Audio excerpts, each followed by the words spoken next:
Hello everybody and welcome to what is an exciting new project. This is what I like to call Drop Quad. Even though it isn't a quad, it's better than drone, so it's called Drop Quad because it sounds nice. It's a hex, obviously, as you can tell. And yes, so this is actually the original quad. Hex, technically, was a friend of mine who sadly passed away at the end of 2019, and I was tasked to sell a bunch of his stuff. So I looked at this for a specific purpose of dropping Funjets from the sky. The reason why is I actually have two of them brand new in the box. This is an old sort of wrecker version. One for FPV and one for stupidly fast 200-mile-an-hour stuff that I need to build.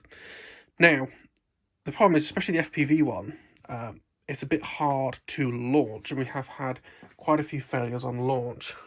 This one has crashed in a few different ways, but I'm sure some of them have been launches.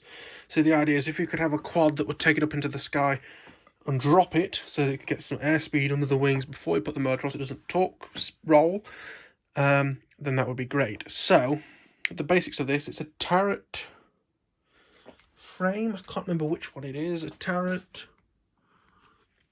it might say under there. Let me. Tarot 680 Pro frame. This particular one runs the original DJI NASA, so not the Lite, as far as I can tell.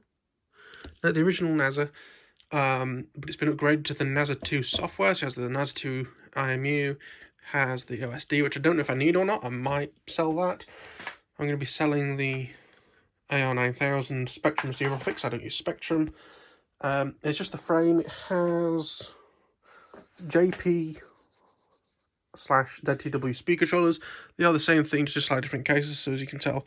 Those are the JP ones, these are the ZTW ones. This was sort of the first speaker controller ZTW make. I know they make a lot of different ones now. The motors are from RC Timer. They are the BC350-10 1400 kVs.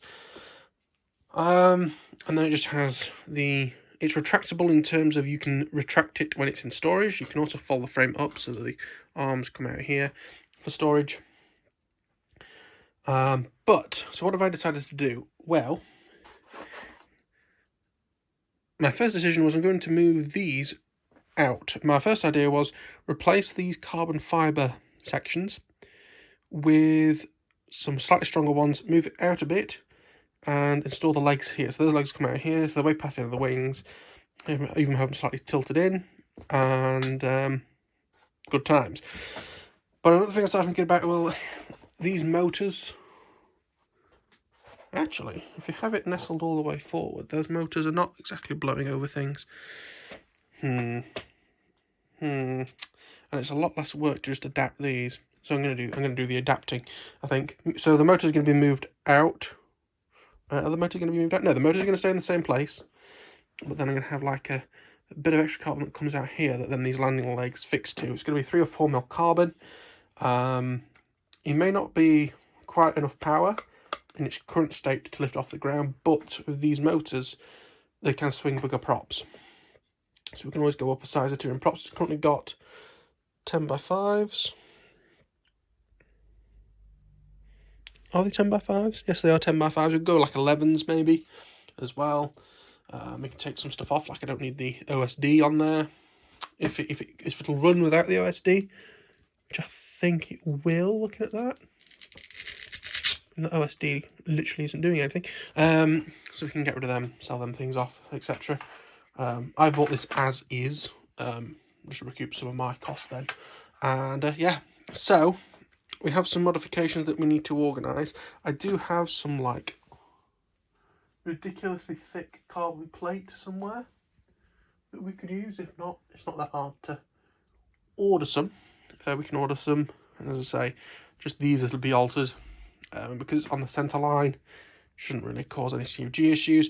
In terms of dropping it, probably going to just install a hook on all the Funjets, and then have the servo on the bottom here to drop it. So they would have to try and fit an extra servo in some planes which are going to be quite full. The fast one's going to have massive motor, massive speed control, massive battery, and the FPV one, of course, just has lots of FPV equipment in it. I want to try and get it all in the centre fuselage, which will not be easy. But yeah, we shall see what we can do. But this is sort of the first sort of introductory session, and we'll see where we go from here. Woohoo, drop quad. Like and subscribe and stuff. This is the end of the video. I don't really know. But yeah, this was a short introduction to this.